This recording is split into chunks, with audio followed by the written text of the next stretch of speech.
Hey Tuskegee, this is Black Consciousness Today, and in our studio we have as our guest Ms. Lenora Goode, and also our host, Mr. Arthur Powell. Mr. Powell, take it away.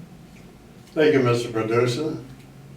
Greetings to everyone out there today. Most of all, we're going to thank God for this privilege to come before you once again.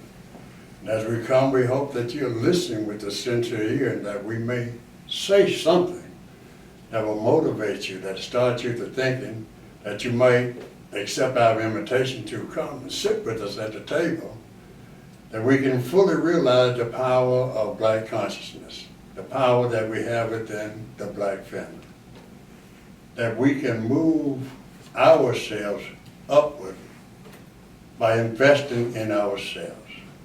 Unfortunately, one of our young men lost his life a few days past. That is a tragedy. But what impacts me the most is that when a white policeman shoot one of us, there seems to be an uproar, a rage about a white man shooting one of our children. But when one of our children shoots one of our children, it seems as though it's acceptable. I have a problem with that. Any life lost is a life that impacts us as a family.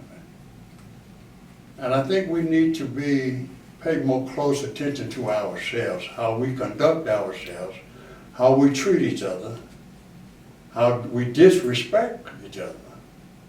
We need to help our young people understand that life has a value. Each life is important.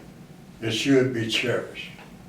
Now, if we can get granddaddies, grandmamas, mamas, daddies, uncles, and aunts to come sit at the table seeking solution for these problems, I think we will have a better community. Well, we have power, but we must put our power into action.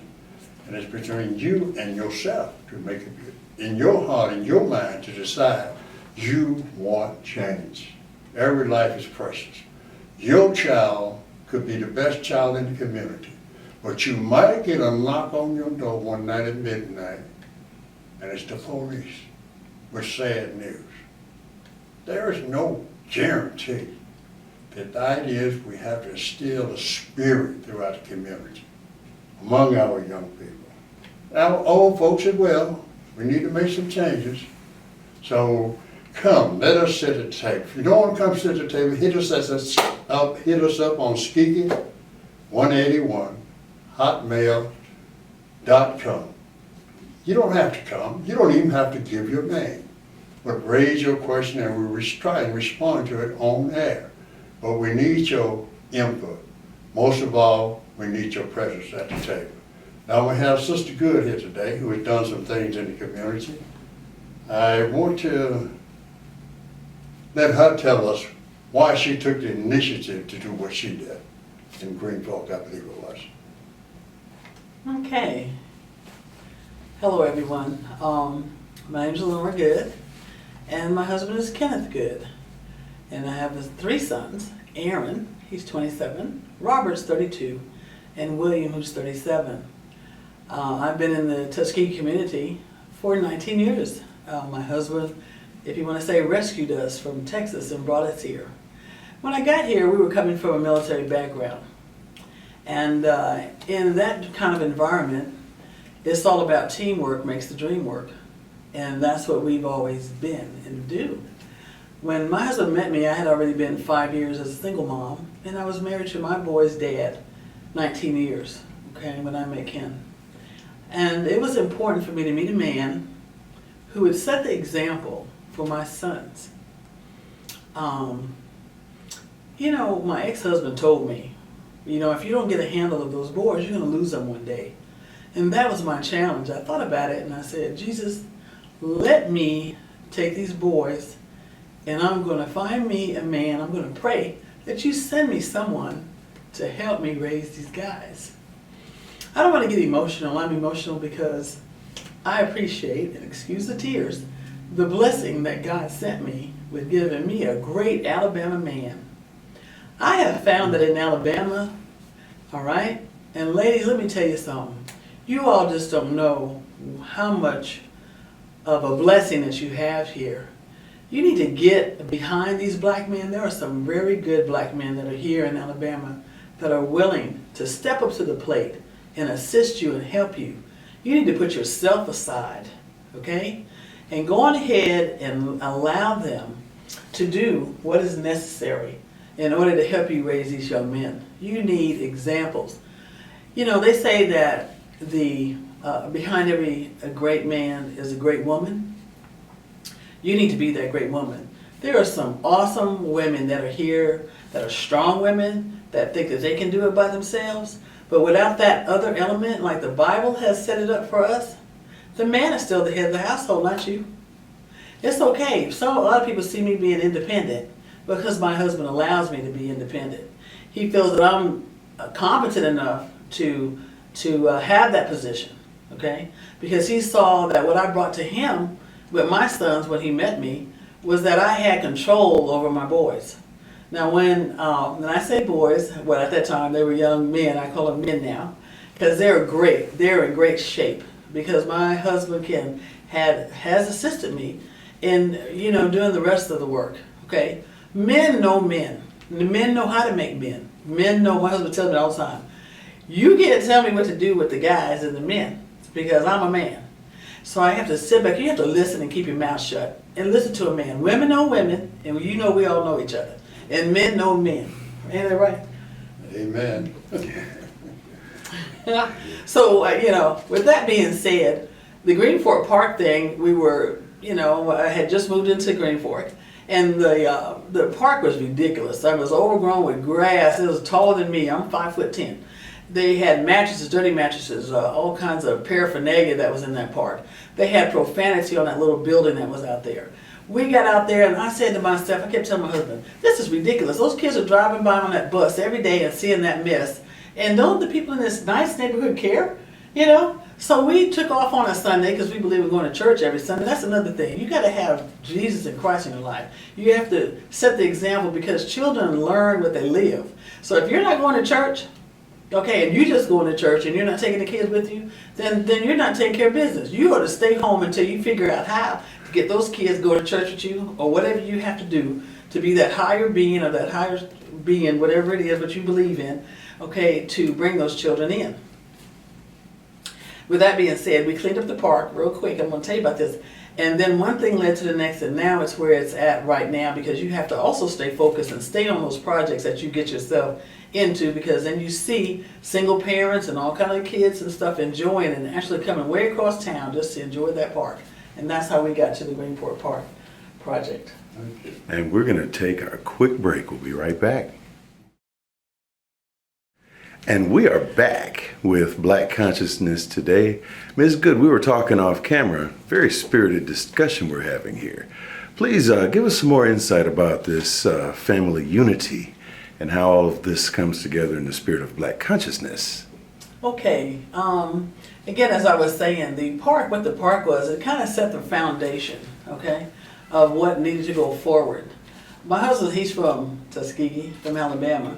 So I gave him, we do things our way, where I come from. So I had to learn how to do things his way down here.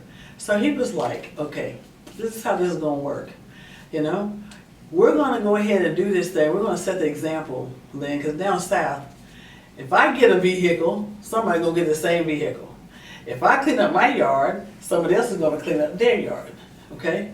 That was bothering me a lot. I was like, boy, we got a lot of copycats down here. What's up? He said, well, if people haven't been fortunate like me to have visited the East Coast or Europe, been in the military, and seen and been given different, ideas on how to do things, then it's our duty, as individuals in the world to each one teach one.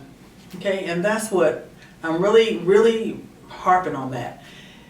I took it upon myself because I got here and I had a substitute teach, okay?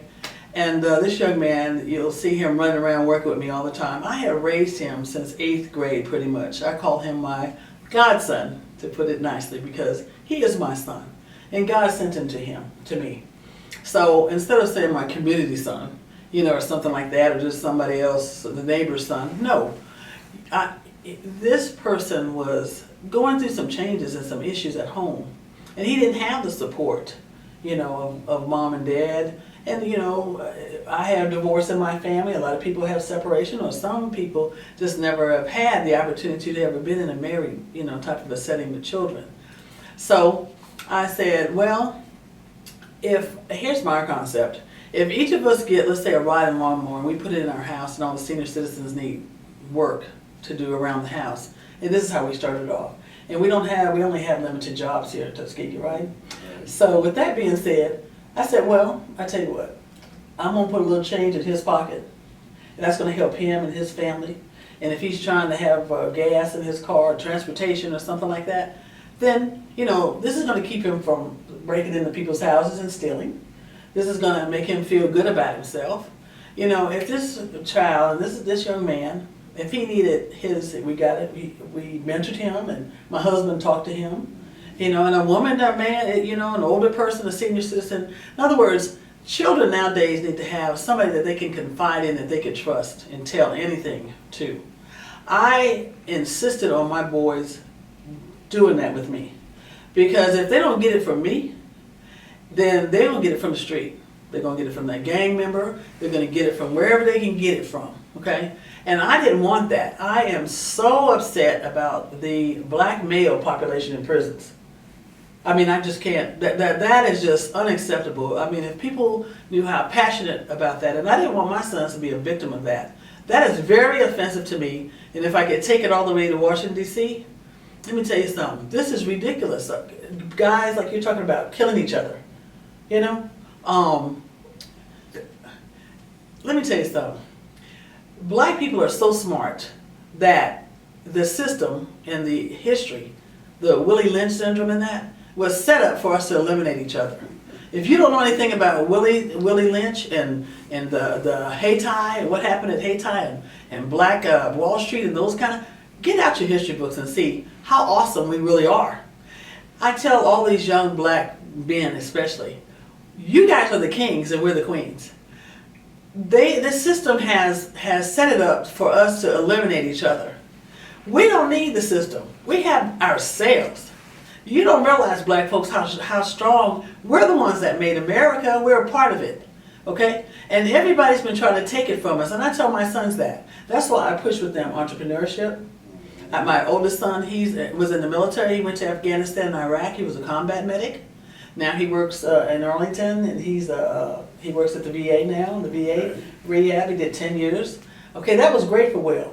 He went to college, he went to high school, and he got in the 12th grade, he was like, Mom, I'm fed up with this. I'm going to drop out. Well, I let him drop out. And guess what? I said, but you're going to have something. He went and got his GED. His GED scores were so high that they didn't take him in college. They told him to go back out and take 2 years of, get his associate's degree before the Air Force would even consider.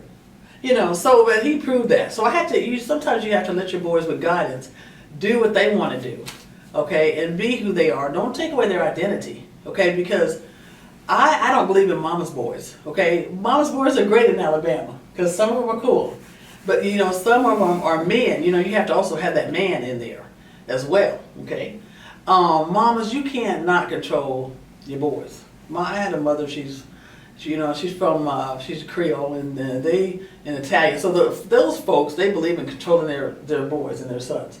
So that being my heritage and my background, I didn't make it myself either.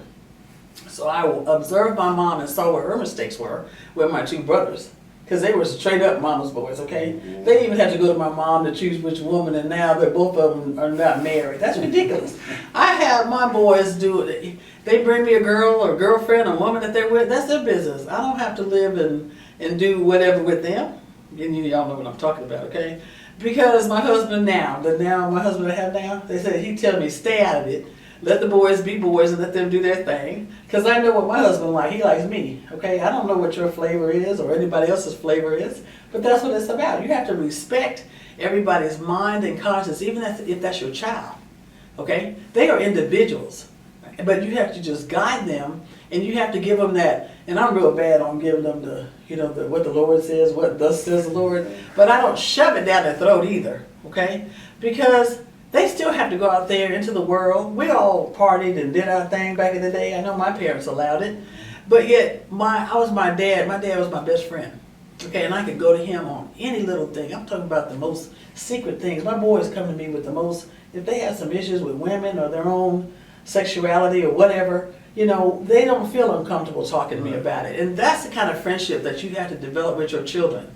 They have to feel comfortable with you. If it's something really bad, they have to know that you're not going to chastise them or punish them or whip them to death. I didn't believe in whippings too much. But I'm going to tell you one thing. My boys knew that if they really crossed the line, I might be in that bedroom and they're tapping on their behind all day long, okay? And I'm annoying, okay? Or I take away their time, okay? That's how I raise my sons, okay? And they know that. And with that being said, just allow them to be them and you be you and, and pray. Do a lot of praying. And that'll help, cover your family and get the job done. That's good. We covered a lot of ground. We're going to take one more quick break, and we'll be back with our final segment of Black Consciousness Today. We're back with the final segment of Black Consciousness Today. And don't forget the email on your screen, skigi181@hotmail.com. We do value your input, so please reach out and let us know what you think of today's episode. Ms. Goode, you touched on something very important to us. In the pilot episode of this program, Black Consciousness Today, Mr. Powell distributed to us a copy of the Willie Lynch letter. And we discussed that letter and how it impacts what's going on in our community today. And we've been building our discussions each episode around how to eliminate these things. We don't always refer to it, but we do work to eliminate that as one of the problems in our community. And when you brought that up, I saw a smile on his face that you're actually conscious of that. Could you please give us a little insight in your, to connect how you raise your family and how you interact with your family with how you avoid those problems? Okay. That's kind of easy for me. A lot of people don't know this, but, and you wouldn't think that way. When I got here, I was like, you high yellow, you live in that part of town, you bougie, who do you think you are? I'm like, what? Are you serious? What are you guys talking about? We're all black. We're all in this together. I never really knew that until I got here, that there was a difference. I'm coming from Texas. I'm like, oh, kumbaya, we all gonna be hanging together, black people, we're gonna do this together, we're gonna work together as a team. And I got here and I saw the difference in the classification between economic difference. I live in this part of town, I went to this, and all these credentials with your degrees and that kind of stuff. Are you serious? We're supposed to bring each other up. It's not supposed to be any kind of division. My hair is my hair. I don't put that in. If you put it in, that's your personality. I was a club DJ for 30 years, so I've seen it all. I was trained as a club DJ, okay? But 30 years I lasted that long, because guess what? The guy that trained me, he came from Pennsylvania. He said, Goldie, that was my DJ name, Goldie, 14 karat, because I was gold. That's what he thought. Look, you pay what plays. In other words, what that means is, you play country and western. I know German music, Mexican music.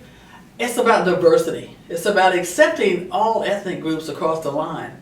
It's not this thing about, again, the system, when we're getting back to the Willie Lynch thing, the system is supposed to divide us. God, guess what? Did y'all ever read the Bible where it says, I think there was only Adam and Eve. Did they say what color they were? Because all of us came from that one core common base, I'm thinking, if we really believe what the Bible or whatever your higher being is about. But we all couldn't have come here from different, unless there's a story that we all don't know about. In other words, we all have this oneness together. I'm smarter than you, you don't have what it takes. My car is bigger than yours is raggedy. I was trained, my dad taught me, as long as it's getting you from point A to B, then you ought to be lucky, so you can make some money to do better. Okay? Yeah, we used to Yeah. say a raggedy ride beats a dressed up walk. That's right. There you go. Or if you have your degree, your 4-year degree, or your master's or doctorates, then it's your job and your duty to train up folks that don't have it. Okay, because we made sure that that young man that I was talking about earlier, he got his high school diploma. If he needed safety shoes and stuff, even though financially he didn't have it, even if and my boys know that they don't get anything for free. If the pine cones in the front of my yard and the grass needs to be raked, guess what? My boys know they got to work for it. They're not gonna come here to me and Ken and my husband like to spoil, and I was like, no. These guys got to learn how to make a dollar because I don't want laziness. That's the reason why so many people and guys you see all these young people up in my face, don't be hating. Because they're there because they want to make some money. And I got stuff for them to do. And I want them to do it that way. That way they're not begging on the street, coming up to people's cars. They're not out there trying to steal and break into people's houses. We need to get off of this, I'm better than you, and who do you think you are, what part of town you're from, or you don't look right. If you don't look right, then your job is to correct that person and train them how to be. My question is, how do we overcome this? See, we talk about the issue at all times. Matter of fact, God was telling me last night we're never going to come together because we got mixed blood. What's that got to do with your brain? You have the capacity to think things and not just accept things because someone, but how do we get beyond this? My thought is we need to address these issues. And the only way we're going to address this is when we sit at the table and have discussion, looking for solutions. The color thing, the color scheme, yes, alive here in Tuskegee, but no one wants to sit down and realize at the table so we realize the commonality. I made the point of that one seed last night at church. They asked me to read the scripture. I just went off a little bit, but Adam was first. Took the rib from Adam and made Eve. But one seed. Then he told them to go forth and multiply. From that, here we are today. So it's that one seed. But my point being, things that were engraved in our forebears during slavery. They dealt with it. Now, we used to have more youngsters among us when we were young, when I was young, as I remember the elders doing. But today the focus is all on history. History is something we're supposed to learn from.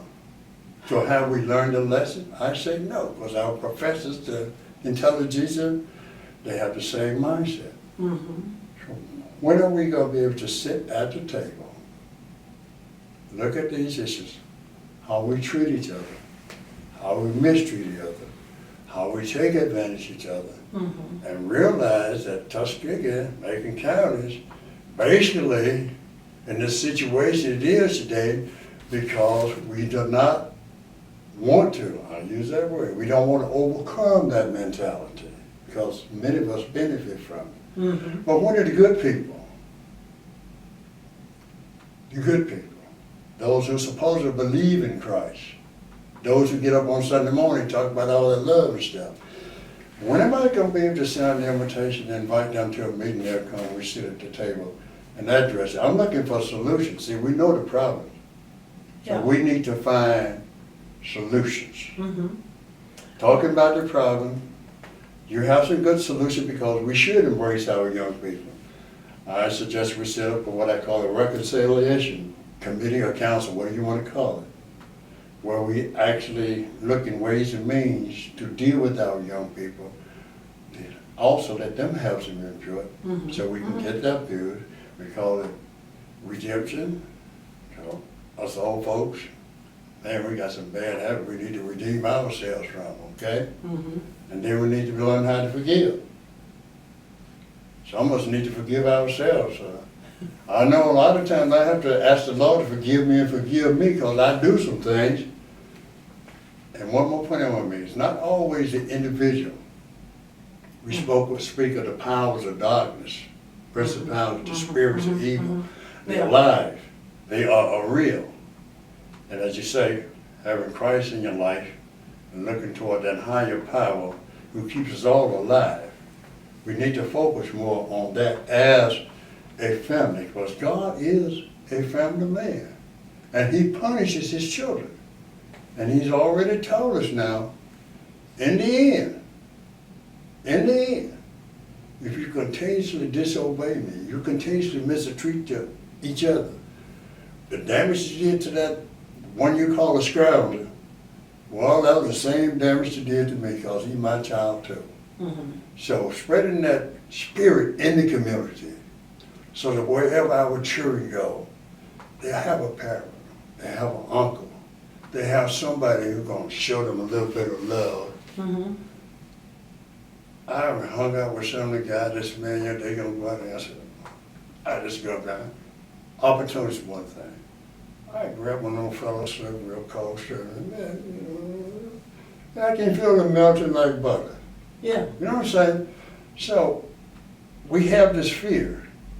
It's Yeah. not really a real fear. The fear is, I just use the term, I fear myself more so than I fear who's supposed to be the bad guy. My problem is, I don't have his courage to reach out to him.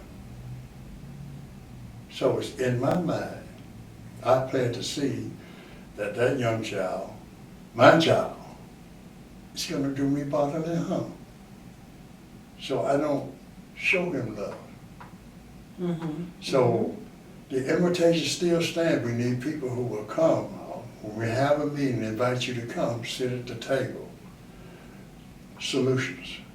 You don't have to rehash the problem. Solution. What's in your heart? What's in your mind? What are you willing to do to bring the African American black family together, that we can all be uplifted? And with the grace of God, all these things are possible. So let us humble ourselves, look within ourselves. Only we can do the work that needs to be done.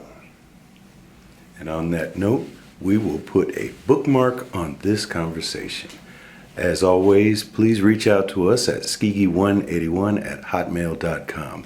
Thank you, Ms. Goode, for being in studio with us. Mr. Powell, as always, we will see you next week on Black Consciousness Today.